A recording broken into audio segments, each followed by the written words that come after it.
Hello दोस्तों, इस video में science previous year paper solution देखने वाले हैं। तो आप लोग लास्ट तक जरूर बने रहिएगा। यह वीडियो बीपीएससी 4.0 के लिए अत्यंत आवश्यक है। देखिए, यह पेपर जो है 9/12/2023 को पूछा गया था। ठीक है, तो इस पेपर का सोल्यूशन हम लोग देखने वाले हैं। तो चलिए शुरू करते हैं। कहता 5 डायोप्टर तथा 4 डायोप्टर की शक्ति वाले 2 अभिसरणकारी लेंसों को समाक्षीय रूप से 10 सेंटीमीटर की दूरी पर अलग अलग रखा गया है। उनके संयोजन से बने लेंस की फोकस दूरी क्या होगा? तो देखिए, उनके संयोजन से बने लेंस की फोकस दूरी होगा कहता है अच्छा, तो यहाँ पे हम निकालेंगे समतुल्य लेंस की शक्ति P बराबर क्या होगा? P1 + P2 - D into P1 P2। ठीक है, तो P1 यानी 5 + 4 माइनस, ठीक है, माइनस डिस्टेंस इंटू 5 इंटू 4। ठीक है, यानी यहाँ से ये कितना हो जाएगा? तो देखिए, ये हो जाएगा 5 और 4 कितना होगा? 9 माइनस, ठीक है, तो ये हो जाएगा आपको 9। देखिए डी का मान कितना है? तो डी है 10 सेंटीमीटर। 10 सेंटीमीटर की दूरी पे, तो यहाँ पे होगा 9 माइनस 10 इंटू में क्या होगा? अब देखिए, ये 10 सेंटीमीटर में है। 10 सेंटीमीटर, इसको मीटर में कन्वर्ट करेंगे तो 1/10 मीटर होगा। तो कितना हो जाएगा? 10/100। ठीक है, और इंटू में जो है 20, तो 20 पंचे 100, 5 दूनी 10, तो 9 में से 2 गया तो कितना हो जाएगा? 7। तो प्लस का 7 डायोप्टर। ठीक है, तो आपको जो है शक्ति पता चल गया कितना? +7 डायोप्टर। तो समतुल्य लेंस की फोकस दूरी, अब देखिए फोकस दूरी बराबर क्या होता है? तो F बराबर होता है 1/P। 1/P, तो F बराबर हो जाएगा आपको 1/7। ठीक है, क्या हो जाएगा? 1/7। इसको फिर जो है आप ये जो है मीटर में है, इसको सेंटीमीटर में कन्वर्ट करेंगे तो 100 से गुना कर दीजिए यहाँ से। ठीक है, तो ये कितना हो जाएगा? तो ये हो जाएगा 14.28 सेंटीमीटर।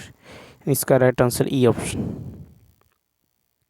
कहता 220 वोल्ट लाइन पर एक आदर्श ट्रांसफार्मर का उपयोग 110 वोल्ट पर 2 एम्पीयर धारा देने के लिए किया जाता है। इस ट्रांसफार्मर की प्राथमिक कुंडली में बहने वाली धारा, तो यहाँ पे देखिए, तो VP/VS क्या होता है? तो ये होता है आपको, ठीक है, VP/VS जो हो जाएगा, तो देखिए VP यानी प्राथमिक कुंडली का जो है विभवांतर, VS है द्वितीय कुंडली का विभवांतर।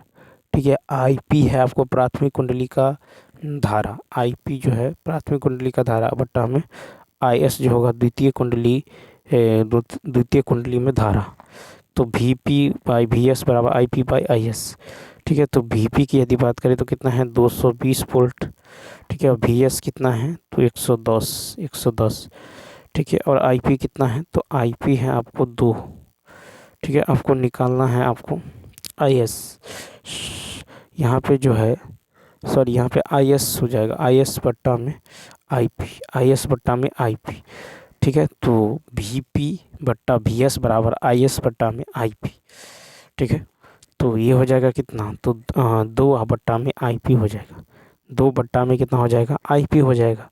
तो इसको सॉल्व कर लीजिए, ये 2 से कट जाएगा, तो IP का मान कितना आ जाएगा? 4। सॉरी, IP का जो मान निकल जाएगा, ये 2 से 2 यहाँ भी कैंसिल, यानी IP का मान कितना निकल जाएगा? 1। तो 1 एम्पियर। तो इसका राइट आंसर क्या हो जाएगा? B option. ठीक है, क्या हो जाएगा? B option.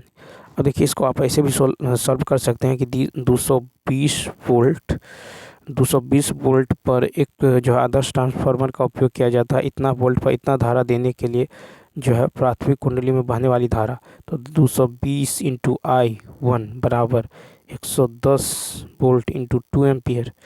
ठीक है, तो यहाँ से जो है आपको ये 2 मरतबा कट जाएगा, ये 2 से 2 कट जाएगा, तो I का मान कितना आ जाएगा? 1। नेक्स्ट, फिर कहा था कि एक समान चुंबकीय क्षेत्र में एक आवेशित कण के मार्ग की वक्रता त्रिज्या का सीधा अनुपात होता है। बी ऑप्शन, यानी आवेशित कण के संवेग से। ठीक है, तो देखिए, एक समान जो है चुंबकीय क्षेत्र में एक आवेशित कण के मार्ग की वक्रता त्रिज्या आवेशित कण के संवेग का सीधा अनुपातिक होता है। ठीक है, अब देखिए, एक समान चुंबकीय क्षेत्र में दोनों एक दूसरे के बराबर भी होता है। ठीक है, नेक्स्ट है कि मान ले कि एक हल्का ग्रह एक तारे के चारों ओर आर त्रिज्या की वृत्तीय कक्षा में टी परिक्रमा काल से विचरण कर रहा है। यदि इन दोनों के बीच में गुरुत्वीय आकर्षण जो है बल आर के पावर -5/2 के समानुपाती हैं तब इसका राइट आंसर होगा सी ऑप्शन। यानी क्या होगा, तो टी स्क्वायर समानुपाती जो है आर के पावर क्या होगा 7/2 हो जाएगा।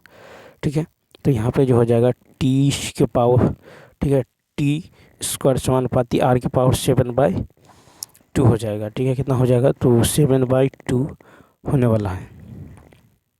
ठीक है, अब चलिए देखते हैं नेक्स्ट क्वेश्चन। नेक्स्ट क्वेश्चन है कि चुंबकीय क्षेत्र में अंतःक्षेपित जो प्रोटॉन के बल रेखाओं के लंबवत गतिमान होने पर वह अनुमान करता है। ए ऑप्शन वृत्तीय पथ का।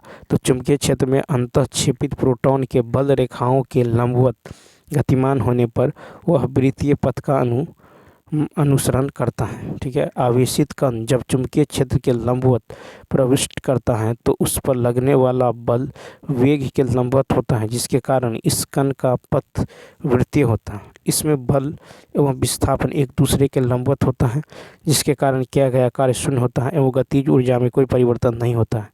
इन्हीं कारणों से यह आवेशित कण यह वृत्तीय पथ पर गति करता है, जिसके कारण संवेग की दिशा बदलती है लेकिन परिमाण नहीं बदलती। नेक्स्ट क्वेश्चन देखिए, नेक्स्ट क्वेश्चन है कि किसी दिए गए चालक की प्रतिरोधकता निर्भर करती है। तो ए ऑप्शन तापमान पर। तो किसी दिए गए चालक की प्रतिरोधकता तापमान पर निर्भर करती है। प्रतिरोधकता रो पदार्थ की प्रकृति पर भी निर्भर करती है। ठीक है, तो प्रतिरोधकता जो है पदार्थ की प्रकृति पर और तापमान दोनों पर निर्भर करती है। प्रतिरोधकता का मात्रक ओम मीटर होता है।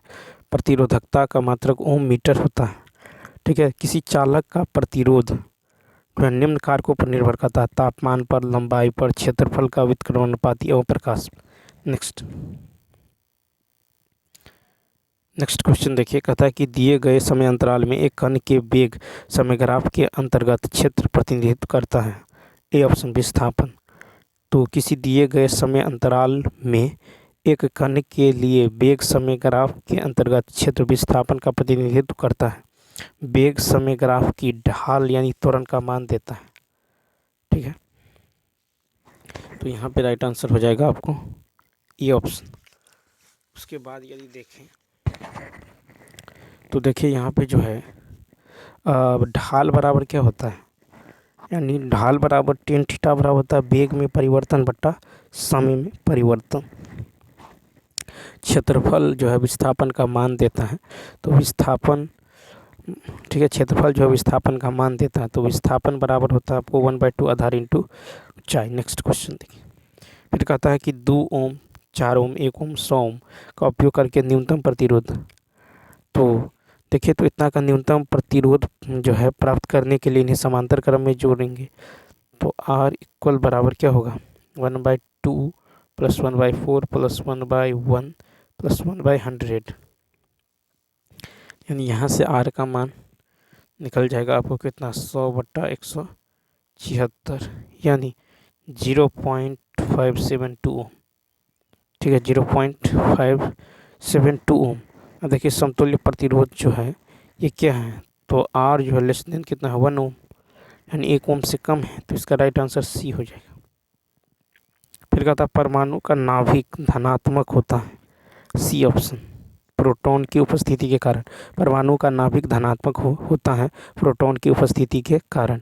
परमाणु के नाभिक में जो न्यूट्रॉन एवं प्रोटॉन होते हैं, न्यूट्रॉन, ठीक है, परमाणु द्रव्यमान संख्या कुल प्रोटॉनों की संख्या एवं न्यूट्रॉनों की संख्या का बीजगणितीय योगफल के बराबर होता है। परमाणु उदासीन होता है क्योंकि इसमें उपस्थित कुल प्रोटॉन की संख्या कुल इलेक्ट्रॉन की संख्या के बराबर होता है। परमाणु के नाभिक में उपस्थित कुल न्यूट्रॉन एवं प्रोटॉन की सम्मिलित रूप में से न्यूक्लियॉन कहलाता है।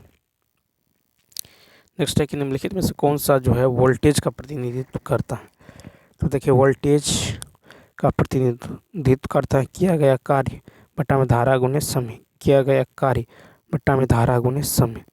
विद्युत विभवांतर प्रवाही धारा का समानुपाती होता है, यानी V समानुपाती क्या होता है I। ठीक है। तो भी बराबर क्या होता है आई आर, भी समानुपाती आई तो भी बराबर होता है आई आर, ठीक है। या फिर आर बराबर होगा भी बाई आई, भी बाई आई यानी वोल्ट बटा एम्पियर, यानी आर का क्या होगा ओम, ठीक है। फिर देखिए विद्युत शक्ति होता है विद्युत ऊर्जा बट्टा समय, विद्युत शक्ति बराबर क्या होता है विद्युत ऊर्जा बट्टा में समय। विद्युत ऊर्जा बराबर क्या होता है तो आवेश गुने विभवांतर, तो विद्युत ऊर्जा बराबर होता है आवेश गुने विभवांतर बट्टा में टाइम, ठीक है। तो ये हो जाएगा आपको, यानी ये हो जाएगा आई आर यानी भी इंटू क्यू बाई टी, भी इंटू क्यू बाई टी, ठीक है। भी इंटू क्यू बाई टी यानी भी आई, ठीक है। यानी ये हो जाएगा भी इंटू आई, ठीक है। भी इंटू आई यानी ये हो जाएगा आई आर एस, आई भी बराबर आई आर इंटू आई यानी I square R, I square R, ठीक है। यानी विद्युत धारा का स्क्वायर इंटू प्रतिरोध। नेक्स्ट देखिए 121 है, यदि तरंगदैर्घ्य बैंगनी से लाल रंग की तरफ बढ़ाया जाता है, यदि तरंगदैर्घ्य बैंगनी से लाल रंग की तरफ बढ़ाया जाता है तो चमक क्या होगा, ए ऑप्शन पहले बढ़ेगी फिर घटेगी। यदि तरंगदैर्घ्य बैंगनी से लाल रंग की तरफ बढ़ाया जाता है तो चमक पहले बढ़ेगी फिर घटेगी। चमक, ठीक है, 550 nm यानी ये जो है 550 × 10⁻⁹ m तक पहले बढ़ती है फिर जो है घटना प्रारंभ कर देती है। प्रकाश के एक बिंदु स्रोत की चमक ऊर्जा की वह मात्रा है जो स्रोत द्वारा प्रति इकाई समय में उत्सर्जित होती है। जैसे जैसे प्रकाश स्रोत से फैलता है और अधिक दूरी तय करता है यह एक बड़े क्षेत्र में फैल जाता है जिससे प्रकाश की तीव्रता या चमक कम हो जाती है। तरंगदैर्घ्य बैंगनी से लाल तक जो है बढ़ता है तो सापेक्ष चमक का अधिकतम मान 555 न्यूटन मीटर, ठीक है, पर अधिकतम पहुंच जाता है और फिर घटने लगता है। नेक्स्ट है कि यदि प्रकाश एक सीधी रेखा में चलते चलते एक लघु किंतु स्थिर कोण से मुड़ जाता है तो यह घटना, ई ऑप्शन। तो देखिए यदि प्रकाश एक सीधी रेखा में चलते चलते एक लघु जो है किंतु स्थिर कोण से घूम जाती है तो यह घटना जो है प्रायः अपवर्तन या परावर्तन होता है, ठीक है, अपवर्तन या परावर्तन होता है। प्रकाश की सीधी रेखा में चलती हुई किरणें निम्न प्रकाशीय घटना में जो है कुछ स्थिर कोण पर मुड़ता है। परावर्तन, अपवर्तन, विवर्तन, विवर्तन जो है अवरोधों के किनारों से मुड़ता है। वर्ण विक्षेपण और व्यक्तीकरण जो है ये तरंग अध्यारोपित होकर कुछ कोण से मुड़कर ऊर्जा का पुनः वितरण करती हैं। विवर्तन की घटना प्रकाश का तरंग गुण है। नेक्स्ट है कि दो गोलियां एक साथ एक ही स्थान से किंतु अलग अलग गति से क्षैतिज में दागी जाती हैं, कौन सी गोली मैदान को जो है पहले भेदेगी, सी दोनों एक साथ भेदेगी। तो दो गोलियां एक साथ एक ही स्थान से किंतु अलग अलग गति से क्षैतिज दिशा में दागी जाती हैं, दोनों गोलियां मैदान को एक साथ भेदेगी। यहाँ वेग के केवल क्षैतिज घटक है, ऊर्ध्वाधर घटक नहीं है। किसी भी स्थान से गोलियां क्षैतिज फेंकी जाती हैं तो इसकी ऊंचाई समान जो है समान है, अतः समान है, तो अतः समय क्या होगा तो 2h/g के पावर में 1/2, ठीक है। तो गोलियों को मैदान पर पहुंचने में लगा समय क्षैतिज वेग से स्वतंत्र रहता है। यह केवल ऊर्ध्वाधर ऊंचाई से गुरुत्वीय त्वरण पर निर्भर करता है। यह लाल भूरा द्रव्य होता है। इसकी परमाणु संख्या 35 है। कहता है एकमात्र द्रव धातु जो मरकरी Hg है, ठीक है। फिर कहता है मरकरी की जो द्रव्यमान संख्या है ये कितना है 80 है। कमरे के ताप से ऊपर जो पारा, ठीक है, Hg GaFr Rb Cs द्रव अवस्था में पाया जाता है। नेक्स्ट कहता है यदि वृत्तीय गति करते समय किसी पिंड की चाल एवं त्रिज्या दोनों को दोगुना कर दे तो अभिकेंद्रीय त्वरण का मान क्या होगा 124 का C दोगुना। तो देखिए तो यहाँ पे अभिकेंद्रीय, तो यहाँ पे हो जाएगा दोगुना, तो अभिकेंद्रीय त्वरण क्या होगा v²/r, ठीक है, v²/r। नया अभिकेंद्रीय त्वरण क्या होगा v1² ठीक है। यानी यहाँ पे जो v1 बराबर क्या होगा तो 2v1, v बराबर होगा v1 बराबर होगा 2v, v1 बराबर 2v और r1 बराबर 2r, ठीक है। तो R1 बराबर 2R, तो A2 बराबर क्या होगा, यहाँ पे A2 बराबर होगा 2V का स्क्वायर बट्टा में 2R, यानी ये हो जाएगा आपको 4/2 यानी 2V²/R, यानी 2 गुना। तो नया अभिकेंद्रीय त्वरण का परिमाण पहले का 2 गुना हो जाएगा। नेक्स्ट कहा था कौन सी जो है अभिक्रिया विस्थापन अभिक्रिया दर्शाती है, C option 2Na + 2H2O 2NaOH + H2। तो ये जो है आपको विस्थापन अभिक्रिया दर्शाती है। तो वह अभिक्रिया जिसमें अधिक क्रियाशील धातु कम क्रियाशील धातु को विस्थापित कर, ठीक है, नया जो है यौगिक बनाता है उसे विस्थापन अभिक्रिया कहते हैं। धातु की क्रियाशीलता श्रेणी में जो धातु क्रियाशीलता श्रेणी में ऊपर होता है वह कम क्रियाशील धातु को विस्थापित कर नया यौगिक का निर्माण करता है। ठीक है, तो यहाँ पे धातु की क्रियाशीलता श्रेणी यदि देखिएगा तो यहाँ होगा पोटेशियम, सोडियम, कैल्शियम, मैग्नीशियम, ठीक है, एल्युमिनियम, फिर जिंक, फिर हो जाएगा आयरन, ठीक है, प्लम्बम, फिर होगा हाइड्रोजन, ठीक है, कॉपर, मरकरी, ठीक है, Ag सिल्वर, उसके बाद होगा Au, ठीक है, AgAu। तो यहाँ पे देखिए सोडियम, ठीक है, सोडियम, और यहाँ है आपको सोडियम, ठीक है। तो ये हो जाएगा आपको धातु की क्रियाशीलता की श्रेणी KNaCaMgAl Zn Fe Pb HCu Hg AgAu। तो सबसे क्रियाशील धातु पोटेशियम है, सबसे क्रियाशील धातु क्या है, पोटेशियम, सबसे क्रियाशील धातु है आपको पोटेशियम, ठीक है। उसके बाद है सोडियम, उसके बाद है कैल्शियम, मैग्नीशियम, एल्युमिनियम, जिंक, ठीक है, आयरन, पम्बम, ठीक है, ये सब। नेक्स्ट क्वेश्चन में देखिए 126 का था क्यों मुख्य रूप से कार्बन सहसंयोजक बंधन द्वारा यौगिक बनाता है, डी ऑप्शन। तो देखिए कार्बन सहसंयोजक बंधन द्वारा यौगिक बनाता है क्योंकि इसकी सबसे बाहरी कक्षा में चार इलेक्ट्रॉन स्थित होते हैं। इसमें C4+ बनाने के लिए, कार्बन 4+ बनाने के लिए काफ़ी मात्रा में ऊर्जा की आवश्यकता होती है एवं अपने अष्टक को पूरा करने हेतु अपने संयोजकता इलेक्ट्रॉन को यह बांटता है। कार्बन का इलेक्ट्रॉनिक विन्यास 1s2 2s2 2p2 2p2 होता है। कार्बन श्रृंखलन गुण जो है का प्रदर्शन करता है जिसमें कार्बन अन्य जो है कार्बन परमाणु से जुड़कर लंबी शाखित एवं बंद श्रृंखला बनाता है। सोडियम कार्बोनेट एक क्षारक लवण है क्योंकि यह लवण कमजोर अम्ल तथा प्रबल क्षारक। तो सोडियम कार्बोनेट एक क्षारक लवण है क्योंकि यह लवण कमजोर अम्ल तथा प्रबल क्षारक का लवण है। Na2CO3 का निर्माण जो है 2NaOH + H2CO3 ये Na2CO3 + 2H2O + CO2 में बदलता है। फिर देखिए Na2CO3 × 10H2O को धोवन सोडा कहा जाता है। Na2CO3 को सोडा की राख कहा जाता है। NaL+CO3 को बेकिंग सोडा कहा जाता है। वह अम्ल जो जलीय विलयन में पूर्ण रूप से आयनीकृत हो जाता है प्रबल अम्ल कहलाता है। वह अम्ल जो जलीय विलयन आंशिक रूप से आयनीकृत होता है वह कमजोर अम्ल कहलाता है।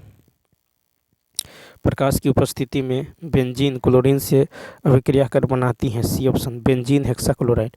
प्रकाश की उपस्थिति में बेंजीन क्लोरीन से अभिक्रिया कर जो है बेंजीन हेक्साक्लोराइड जो है बनाती हैं। ठीक है, बेंजीन को और अधिक क्लोरीन के साथ जो प्रकाश की उपस्थिति में अभिक्रिया कराने पर यह क्लोरीनीकृत बेंजीन के समावयव प्रदान करते हैं। 129 है कि चूने को जलाने पर कैल्शियम ऑक्साइड तथा कार्बन डाइऑक्साइड प्राप्त होने की प्रक्रिया, बी ऑप्शन अपघटन अभिक्रिया। तो देखिए कहता कि चूने को जलाने पर कैल्शियम ऑक्साइड तथा कार्बन डाइऑक्साइड प्राप्त होने की प्रक्रिया अपघटन प्रक्रिया कहलाता है। ठीक है, CaCO3 उष्मा हीट की उपस्थिति में गर्म करेंगे तो ये बनाएगा CO + CO2। ठीक है, यह प्रक्रिया उसमें अपघटन कहलाता है। चूना पत्थर से सीमेंट उद्योग जिसमें कैल्शियम ऑक्साइड CaO प्राप्त की जाती है। CaCO3 को संगमरमर कहा जाता है। CaO को क्विक लाइम यानी बिना बुझा चूना कहा जाता है। CaOH2 को जो स्केल, ठीक है, स्लेक्ट लाइम यानी भखरा हुआ चूना कहा जाता है। नेक्स्ट, तो 129 का राइट आंसर क्या होने वाला है, बी ऑप्शन। तो कहता है चूने को जलाने पर कैल्शियम ऑक्साइड, ठीक है, तथा कार्बन डाइऑक्साइड कैल्शियम ऑक्साइड तथा कार्बन डाइऑक्साइड, ठीक है, प्राप्त होने की प्रक्रिया क्या है? अपघटन अभिक्रिया। तो CaCO3 को हीट करेंगे, ठीक है, गर्म करेंगे उष्मा की उपस्थिति में, तो ये क्या बनेगा? CO प्लस CO2, ठीक है, तो ये है अपघटन अभिक्रिया। नेक्स्ट है कि एक घोल कुचले हुए अंडे के छिलके के साथ प्रतिक्रिया करके एक गैस देता है जो चूने के पानी को दूधिया बना देता है, वह घोल है, बी ऑप्शन, वह घोल है आपको HCl। तो अंडे के कुचले हुए छिलके का निर्माण CaCO3 से होता है, यह HCl से अभिक्रिया कर CO2 प्रदान करेगा जो चूने को पानी को दूधिया कर देता है, ठीक है। तो यहाँ पे CaCO3 प्लस 2HCl अभिक्रिया करेगा, ये CaCl2 plus H2O plus CO2 बनाएगा, तो ठीक है। तो यहाँ पे हो जाएगा आपको अन्य विकल्प, यदि NaCl और LiCl लवण है जो कैल्शियम कार्बोनेट CaCO3 से अभिक्रिया नहीं करेगा। CaCO3 को चूना पत्थर कहते हैं, HCl म्यूटिक, ठीक है, म्यूरेटिक अम्ल कहलाता है। नेक्स्ट क्वेश्चन है NaOH के 10 मिली घोल को दिए गए HCl के जो 8 मिली घोल द्वारा पूरी तरह से उदासीन पाया जाता है। यदि हम NaOH के समान घोल 20 मिली लेते हैं तो इससे जो उदासीन करने के लिए HCl घोल की आवश्यक मात्रा 131 का ई ऑप्शन। तो देखिए NaOH plus HCl, NaCl plus H2O, ठीक है, NaCl प्लस H2O, तो ए की अम्लता और बी की क्षारक यानी A/B जो हो जाएगा ये नियत होगा, ठीक है, क्या होगा? नियत होगा। तो यहाँ से A2 बराबर क्या हो जाएगा? तो A2 बराबर जो है यानी A1B1, तो यहाँ पे क्या हो जाएगा? A1/B1 बराबर A2 बट्टा में B2, A1/B1 बराबर A2 बट्टा B2। तो यहाँ पे A1 कितना है? तो यहाँ पे 8, ठीक है, तो 8 बट्टा में कितना होगा? 10, ठीक है। A1 है अम्ल की मात्रा, B है क्षारक की मात्रा, तो यहाँ पे हो जाएगा 8/10 बराबर, ठीक है, बराबर में A2 बट्टा में कितना? A2 बट्टा में जो है A2 बट्टा 20, तो यहाँ से 10 दूनी 20, 8 दूनी कितना हो गया? 16, तो इसका मान कितना हो जाएगा? तो यहाँ पे हो जाएगा आपको, तो देखिए यहाँ पे है 20, यहाँ पे है 10, ठीक है, 20 और 10, तो यहाँ पे जो है 10 दूनी 20 और दूनी 16, तो यहाँ पे यदि आप देखें उदासीनीकरण अभिक्रिया में तो यहाँ पे ई ऑप्शन हो जाएगा। क्या हो जाएगा? ई ऑप्शन हो जाएगा, ठीक है। तो यहाँ पे जो हो जाएगा आपको देखिए 10 मिलीलीटर घोल में तो कहता है कि आवश्यक मिलीलीटर चाहिए, तो यदि यहाँ पे यदि देखें तो 8 मिलीलीटर में कितना? 8 मिलीलीटर घोल में 8 मिलीलीटर घोल में तो 10 गुने 8 यदि करें बराबर में तो 20 पर कितना चाहिए? मान लेते हैं x, तो ये 2 से 2 कट जाएगा, तो इस तरह से आपको जो है यहाँ पे A2 जो बनेगा, A2 बनेगा 20 गुने 8, 20 गुने 8 बट्टा में 10, ठीक है, यानी 16। नेक्स्ट क्वेश्चन है कि पीएच पेपर पर तरल नमूने की एक बूंद डाली गई है, यह देखा गया है कि पीएच पेपर का रंग नीला हो जाता है, तरल नमूना होगा, तो यह जो है सोडियम बाइकार्बोनेट घोल का, तो पीएच पेपर पर तरल नमूने की एक बूंद डाली गई है, यह देखा गया है कि पीएच पेपर का रंग नीला हो जाता है, तरल नमूना जो है यह सोडियम बाइकार्बोनेट का घोल है, सोडियम बाइकार्बोनेट का पीएच मान 8.27 होता है। सोडियम बाइकार्बोनेट का निर्माण प्रबल क्षारक NaOH तथा जो निर्बल क्षारक H2CO3 के संयोजन से होता है। NaOH प्लस H2CO3 ये बनाएगा आपको NaHCO3 प्लस H2 तो प्रबल क्षारक एवं जो है निर्बल अम्ल से जो है बना लवण क्षारीय लवण होता है। सोडियम हाइड्रोजन कार्बोनेट को बेकिंग सोडा कहा जाता है। NaHCO3 एवं टार्टरिक अम्ल का मिश्रण बेकिंग पाउडर कहलाता है। नेक्स्ट है कि टमाटर में कौन सा अम्ल पाया जाता है? बी ऑक्जेलिक अम्ल, टमाटर में ऑक्जेलिक अम्ल पाया जाता है, ठीक है, टमाटर में ऑक्जेलिक अम्ल पाया जाता है। सिरका एसिटिक एसिड, ठीक है। एसिटिक एसिड यह प्रकृति में कार्बनिक रूप से मौजूद है और इसे प्रयोगशाला में भी संश्लेषित किया जाता है। सेब मैलिक एसिड, सेब में मैलिक एसिड मौजूद होता है जो सेब खाने से सीधे मिल पाता है। फिर है इमली अंगूर टार्ट्रिक एसिड, तो इमली अंगूर में टार्ट्रिक एसिड के जैविक प्राकृतिक स्रोत है। दूध जो है लैक्टिक एसिड, दूध को दही में बदलने से प्राकृतिक रूप से लैक्टिक एसिड मिलता है। नींबू साइट्रिक एसिड, तो नींबू जो है साइट्रिक एसिड का प्राकृतिक स्रोत है। उसके बाद यदि आप देखें, फिर देखिए क्वेश्चन नंबर नेक्स्ट है कि Na2CO3 इंटू 10H2O को कहा जाता है। सी ऑप्शन धोने का सोडा। Na2CO3 इंटू 10H2O को धोने का सोडा कहा जाता है। ठीक है। वॉशिंग सोडा, इसका उपयोग प्रयोगशाला अभिकर्मक के रूप में किया जाता है। इसका उपयोग दाग धब्बे हटाने के लिए किया जाता है। इसका उपयोग पानी की स्थायी कठोरता को दूर करने के लिए किया जाता है। इसका उपयोग साबुन कागज के साथ साथ कांच के निर्माण में भी किया जाता है। इसका उपयोग जो है कपड़ा और पेट्रोलियम जो है शोधन में भी किया जाता है। एसिटिक अम्ल का जो आणविक सूत्र होता है ये CH3COOH होता है। हाइड्रोक्लोरिक अम्ल का होता है HCl। ठीक है। सल्फ्यूरिक एसिड का होता है H2SO4। ठीक है। एसीटेट का होता है CH3COO-। फिर देखिए अमोनिया का होता है NH3, अमोनिया का NH3। नाइट्रिक एसिड का होता है HNO3। ठीक है। फास्फोरिक एसिड का होता है H3PO4। सोडियम फास्फेट का होता है आपको Na3PO4। फिर है कैल्शियम कार्बोनेट का सूत्र क्या होता है, कैल्शियम कार्बोनेट का सूत्र होता है CaCO3 कैल्शियम कार्बोनेट। संगमरमर अमोनियम सल्फेट का होता है NH4 के होल ट्वाइस SO4। ठीक है। कार्बोनिक एसिड का होता है H2CO3 कार्बोनिक एसिड। ठीक है। सोडियम बाइकार्बोनेट का होता है NaHCO3। ठीक है। Sodium bicarbonate. सोडियम हाइड्रोक्साइड का होता है NaOH सोडियम हाइड्रोक्साइड। ठीक है। कैल्शियम हाइड्रोक्साइड का होता है CaOH के होल टू। इथेनॉल का होता है C2H5OH ethanol. Next Na2CO3 into 10H2O को कहा जाता है। ठीक है। तो इसका राइट आंसर क्या होगा, सी ऑप्शन यानी धोने का सोडा। नेक्स्ट है कि रसायन विज्ञान में पी के एक अर्थ है यानी लघु गणितीय पैमाने पर अम्ल पृथक्करण स्थिरांक चिन्ह। ठीक है। अब देखिए पी के मान किसी घोल के अम्ल पृथक्करण स्थिरांक का ऋणात्मक 10 आधारीय लघुगणक मान है। ठीक है। पी के यह बताता है कि कोई अम्ल जो मजबूत है या कमजोर, तो इसका पीएच होगा pKa plus log A minus by HA।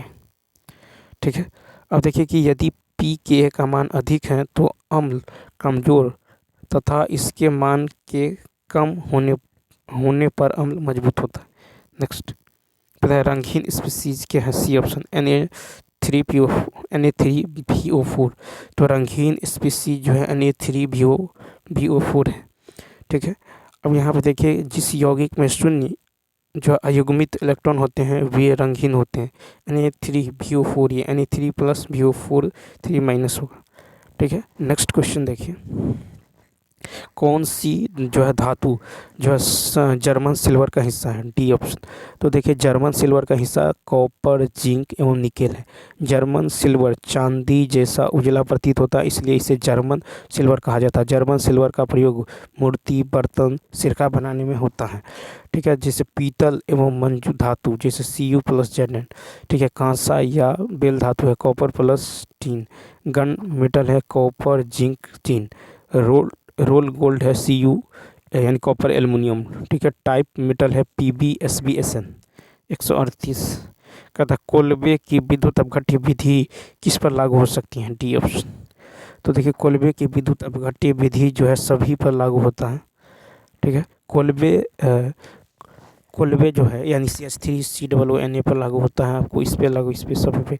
फिर कहता कोल्बे इलेक्ट्रोलिसिस जिसे कोल्बे प्रतिक्रिया के रूप में भी जाना जाता है, हरमन कोल्बे के नाम पर यह कार्बनिक प्रतिक्रिया है। कोल्बे प्रतिक्रिया 2 कार्बोक्सिलिक अम्ल का जो है डी कार्बोक्सिलेज जो है डिमराइजेशन है। नेक्स्ट फिर है कि पत्ती की कोशिकाओं में प्रकाश संश्लेषण का मुख्य स्थान सी हरित लवक। तो पत्ती की कोशिकाओं में प्रकाश संश्लेषण का मुख्य स्थान जो है क्लोरोफिल यानी हरित लवक है। क्लोरोफिल का कार्य है, क्लोरोफिल क्लोरोप्लास्ट में स्थित हरा रंग द्रव्य जो प्रकाश संश्लेषण की प्रक्रिया का स्थल है। क्लोरोफिल का जो है कार्य सूर्य की प्रकाश ऊर्जा को ग्रहण करना और पानी और कार्बन डाइऑक्साइड को ग्लूकोज और ऑक्सीजन का जो है उत्पादन करने में परिवर्तित करना।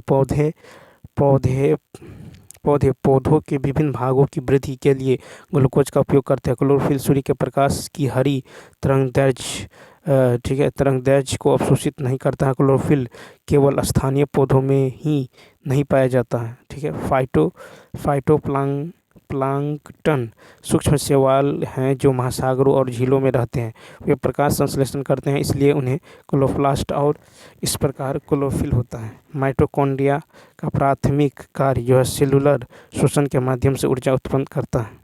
ठीक है, यह प्रक्रिया भोजन में संग्रहित ऊर्जा को ऐसे रूप में परिवर्तित करती है जिसका उपयोग कोशिका द्वारा किया जा सकता है और यह कोशिका के अस्तित्व और विकास के लिए आवश्यक है। नेक्स्ट 140 नंबर देखिए, कहता है कि भोजन नली की दीवार के संकुचन एवं विस्तार संचलन को कहते हैं। 140 का सी पेरिस्टेल्टिक संचलन। ठीक है, तो भोजन नली की दीवार के संकुचन एवं विस्तार संचलन को पेरिस्टेल्टिक संचलन कहलाता है। अंतः प्रणाली की दीवारें का संकुचन और विस्तार क्रमाकुंचन कहलाता है। पेरिस्टल्सिस एक तरंग जैसी गति है जिसमें मांसपेशियों का संकुचन और विश्राम शामिल होता है। नेक्स्ट, अब देखिए अमाशय में 3 जो है मुख्य कार्य होता है। अमाशय में 3 मुख्य कार्य है। आपको भोजन संग्रहित करना, भोजन को मिलाना और तोड़ना, एंजाइम और अन्य जो है विशेष कोशिकाओं के उत्पादन में सहायता करना। नेक्स्ट है कि मनुष्यों में गुर्दे को मूत्राशय से जोड़ने वाली नलिका, बी ऑप्शन मूत्रवाहिनी। तो मूत्र नलिकाएं हैं जो मनुष्य में गुर्दे को मूत्राशय से जोड़ती है। मूत्रवाहिनी का कार्य मूत्र को गुर्दे से मूत्राशय तक ले जाना है। मूत्र जो है मूत्राशय गुर्दे द्वारा उत्पादित मूत्र को संग्रहित करता है। गुर्दे जो है रक्त से यूरिया को फिल्टर करते हैं। गुर्दे शक्तिशाली जो है रासायनिक क्षेत्र है। ठीक है, और देखिए इसका जो निम्नलिखित कार्य करते हैं, शरीर में अपशिष्ट उत्पाद को बाहर निकालते हैं, शरीर में विषैले दवाओं को बाहर निकालते हैं, शरीर के तरल पदार्थों को जो संतुलित करते हैं, रक्तचाप को नियंत्रित करने वाली हार्मोन स्रावित होते हैं। विटामिन डी का एक सक्रिय रूप उत्पन्न करता है जो मजबूत जो है स्वस्थ हड्डियों को बढ़ावा देता है। लाल रक्त कोशिकाओं के उत्पादन को नियंत्रित करते हैं। नेक्स्ट है कि लवण जलीय पौधे एवं जानवरों के जीवन के लिए सबसे उपयुक्त पीएच परास सीमा है, सी ऑप्शन 6.5 से 7.5। तो लवण जलीय पौधे एवं जानवरों के लिए सबसे उपयुक्त पीएच जो है 6.5 से 7.5 है। ठीक है, दिमाग का 7.1 से 7.2 है, हृदय का 7 से 7.4 है, कंकाल पेशी का 6.9 से 7.2, हड्डी का 7.4, त्वचा का पीएच स्तर जो है 4.7 से 5.7, लार का 6.5 से 7.5, पेट गैस्ट्रिक स्राव का 1.5 से 3.5, जिगर का 7 से 7.2, पीतरस का 7.8 से 8.2, छोटी आंत का है 7.5 से 8.0, बड़ी आंत का है 5.5 से 7.0। ठीक है, उसके बाद देखिए अग्नाशय रस का है आपको अग्नाशय स्राव, यह 8 से 8.3, मूत्र का है 4.6 से 8.0, कोशिका रक्त का है 7.35 से 7.4, नस युक्त का है 7.3 से 7.35, धमनी का रक्त 7.4 से 7.45। नेक्स्ट है कि कच्चा हरा फल पकाने पर रंग बदल लेता है, इसका कारण क्या है, सी क्लोरोप्लास्ट जो है क्रोमोप्लास्ट में बदल जाता है। तो कच्चा हरा फल पकाने पर रंग बदल लेता है, इसका कारण है क्लोरोप्लास्ट क्रोमोप्लास्ट में बदल जाता है। टमाटर लाइकोपोर्सिकॉन जो है स्कूलटेम फल पकाने के दौरान क्लोरोप्लास्ट क्रोमोप्लास्ट में विकसित हो जाते हैं। क्लोरोप्लास्ट क्रोमोप्लास्ट परिवर्तन को जो है कैरोटीनॉइड के संचय और क्लोरोफिल के गायब होने, अत्यधिक संरक्षित थाइलाकोइड झिल्ली प्रणाली के क्षरण और प्रकाश संश्लेषण से जुड़ी प्रोटीन आरएनए के स्तर में कमी को चिन्हित करता है। फिर है कि कैरोटीनॉइड वर्णक विभिन्न रंगों के लिए जिम्मेदार होते हैं, जैसे फलों, फूलों, ठीक है, पुरानी पत्ती आदि को पीला, नारंगी और लाल रंग जो प्रदान करते हैं। क्रोमोप्लास्ट के निर्माण में प्रकाश जो है, तापमान और पोषक तत्व महत्वपूर्ण जो है कारक है। क्रोमोप्लास्ट भी ल्यूकोप्लास्ट या प्रोप्लास्टिड से प्राप्त होते हैं, जैसे तरबूज, पपीता, गाजर आदि। काली मिर्च और टमाटर जैसे पौधों में क्रोमोप्लास्ट का विकास अपरिवर्तनीय है। क्लोरोप्लास्ट में जो है विभेदन की जिबरेलिन और नाइट्रेट द्वारा बढ़ावा दिया जाता है। नेक्स्ट फिर कहता है अमीबा में भोजन का पाचन होता है। ए ऑप्शन खाद्य रिक्तिका में। तो अमीबा में भोजन का पाचन खाद्य रिक्तिका में होता है। अमीबा में पुष्पन जो है फोगोसाइटोसिस नामक एक प्रक्रिया के माध्यम से होता है, जहां पूरा जीव उस भोजन को ग्रहण कर लेता है जिससे वह खाने की योजना बनाता है। अमीबा में पोषण की विधि को होलोजोइक पोषण के रूप में जाना जाता है। इसमें भोजन सामग्री का अंतर्ग्रहण, पाचक और उत्सर्जन शामिल है। ठीक है, अब देखिए नेक्स्ट क्वेश्चन नंबर देखिए 145। कहता है निम्नलिखित में से कौन सा जो है पौधों में रसधानी का कार्य नहीं है। B option. तो वे कोशिका विभाजन की प्रक्रिया में सहायता करते हैं। तो पौधों में जो है रसधानी का कार्य यह नहीं है कि वे कोशिका विभाजन की प्रक्रिया में सहायता करते हैं। रिक्तिका कोशिका द्रव में मौजूद झिल्ली से बंधे कोशिका अंग है और कहता है विभिन्न जो है पदार्थों से युक्त पानी के तरल पदार्थ से भरी होती हैं। ठीक है, उसके बाद है कि पादप जो है कोशिकाओं में एक एकल और एक जो है बड़ी केंद्रीय रसधानी होती हैं, जबकि पशु कोशिकाओं में या तो रिक्तिका नहीं होती हैं, यदि मौजूद होती हैं तो सूक्ष्म और कम संख्या में। रिक्तिका के कार्य की रिक्तिका कोशिका के भीतर लवण, खनिज, रंगद्रव्य और प्रोटीन के भंडारण में मदद करते हैं। यह चयापचय अपशिष्ट को अलग करता है जो कोशिका के लिए हानिकारक हो सकता है। यह स्फीति दबाव बनाए रखता है और यह जो है एंडोसाइटोसिस और एक्सोसाइटोसिस की सुविधा देता है। नेक्स्ट फिर कहता है कि रेनवियर के नोड पाए जाते हैं तंत्रिका कोशिकाओं में। रेनवियर के नोड तंत्रिका कोशिकाओं में पाए जाते हैं। कहता है कि एक न्यूरॉन में 3 मुख्य भाग होते हैं। डेंड्राइट, ठीक है, डेंड्राइट एक अक्ष तंतु हैं और एक कोशिका शरीर। फिर है कि कुछ न्यूरॉन्स जो माइलिनेटेड होते हैं पानी, ठीक है, यानी न्यूरॉन का जो अक्ष तंतु एक जो माइलिन आवरण से ढका होता है। रेनवियर के नोड्स जो माइलिनेटेड जो अक्ष तंतु के भीतर पाए जाने वाले सूक्ष्म अंतराल हैं। उनका कार्य जो अक्ष तंतु के साथ एक्शन पोटेंशियल के प्रसार को तेज करना है। ये जो है अंतराल श्वसन कोशिकाओं द्वारा उत्पन्न होते हैं। इस नोड्स के विद्युत आवेग जो स्थानांतरित होते हैं। नेक्स्ट है पक्षियों व सरीसृपों के बीच जो अप्राप्त कड़ी हैं। ए ऑप्शन जो आर्कियोप्टेरिक्स। तो पक्षियों एवं सरीसृपों के बीच की जो अप्राप्त कड़ी है आर्कियोप्टेरिक्स। आर्कियोप्टेरिक्स जो है पक्षी में और संयोजक कड़ी है पक्षी और सरीसृप। ठीक है, उसके बाद है बेलानोग्लोसस। ये जो हेमिकॉर्डेट है, ये जो इंचिनोडर्म्स और कॉन्डेट्स को जोड़ता है। फिर है चिमेरा, ये चूहा या खरगोश मछली में होते हैं। ये बेनी और कार्टियोजिनस मछलियों में होते हैं संयोजक कड़ी। फिर है कि काइलोकैंथस, ये मछली और भूमि कशेरुक में होता है। टीनोफोरा, ये जो है संयोजकता और प्लोटी हेल्थमेनीज में होता है। कल्प्स माउस, ये जो है बरायोफाइट्स और टेडोफाइट में होता है। साइकस जो है टेडोफाइटा और जिम्नोस्पर्म्स में होता है। युगलिना जो है पौधे और पशु में होता है। बत्तख की चोंच वाला प्लेटिप्स कांटेदार जो है चींटी खाने वाला, तो ये सरीसृप और स्तनधारी में होता है। 148 कहता है डेंगू बुखार का कारण है। डेंगू बुखार का कारण क्या है? तो 148 का होगा ए, डीएनए धारक अर्थोवायरस। ठीक है, डीएनए धारक अरबोवायरस। तो डेंगू बुखार का कारण डीएनए धारक अरबोवायरस है।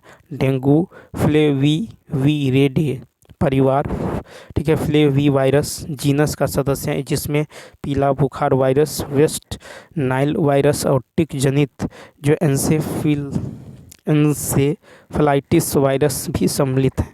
फिर है कि डेंगू संक्रमण के इलाज के लिए कोई विशिष्ट जो है एंटीवायरस दवाएं नहीं है, ठीक है। गंभीर डेंगू के लक्षण: गंभीर पेट दर्द, लगातार उल्टी होना, तेज़ी से सांस लेने में शुरू या नाक से खून आना, थकान, बेचैनी, जिगर का बढ़ना, उल्टी या मन में खून आना, संभावित रूप से घातक, मांसपेशियों में दर्द, ठीक है। दर्द और बुखार को नियंत्रित करने के लिए जो है एसिटामिनोफेन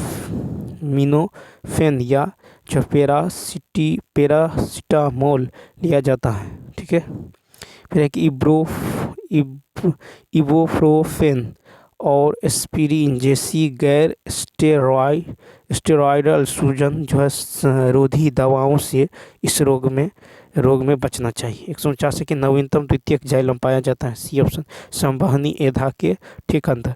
तो नवीनतम द्वितीयक जो है जाइलम संवहनी एधा के ठीक अंदर पाया जाता है। संवहनी पौधों में जाइलम होता है, यह एक उत्तक है जो मिट्टी से पानी और खनिजों को पत्तियों और तनों तक ले जाता है। 1858 में कार्ल्स जो है नेगेल ने जाइलम शब्द दिया था। जाइलम उत्तकों और अंगों को दृढ़ता, पौधों की संरचना को संरक्षित करके जो है विरूपण के प्रतिरोध करके एवं महत्वपूर्ण सहायक की भूमिका जो प्रदान करता है। अधिकांश जो काष्ठकीय पौधों में द्वितीयक जाइलम और फ्लोएम का निर्माण संवहनी कैम्ब्रियम एक द्विपक्षीय जो है पार्श्व विभजोतक में कोशिकाओं के विभेदन और विभाजन द्वारा होता है। पौधों के अधिकांश मृदुतक, जिनमें पेरेन्काइमा और लंबे तंतु शामिल हैं, जो पौधों को सहारा प्रदान करता है, जाइलम में भी पाए जा सकते हैं। पौधों के क्रॉस सेक्शन में जो माइक्रोस्कोप के माध्यम से देखने पर जाइलम तारे के आकार दिखाई देता है।